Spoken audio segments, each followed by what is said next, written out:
Francesco Miazzi, comitato Lasciateci Respirare. Una centralina ARPAV ancora in ballo, sembra che non si sia ancora deciso nulla, dico bene, a Monselice? Sì, purtroppo dopo 3 anni di chiusura sembrava ci fosse la svolta e quindi un tentativo da parte del Comune, visto che si era ottenuto anche un finanziamento regionale, che la centralina partisse. In realtà le cose si stanno un po' dilungando. Il Comune ha dato all'ARPAV l'incarico di stabilire, insomma, la collocazione di questa centralina. Noi eravamo dell'opinione che poteva in qualche modo anche rimanere lì dov'è. ARPAV sembra che sia di parere contrario o diverso e quindi stanno cercando una collocazione in altra area.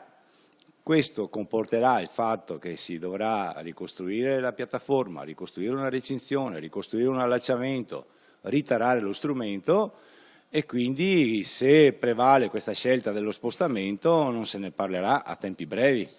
Miazzi, però dopo 3 anni ancora un piccolo sforzo e so che ci siete comunque, a breve arriveranno le motivazioni, arriverà insomma da parte di ARPAV la risposta.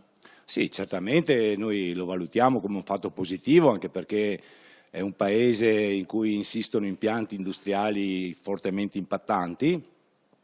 Un cementificio che ricordiamo utilizza 225.000 tonnellate anno di rifiuti speciali su una produzione di 600.000 tonnellate e quindi le emissioni potrebbero essere importanti e in qualche modo andrebbero monitorate proprio per capire se ci sono dei momenti in cui insomma, questo può essere nocivo per la salute dei residenti.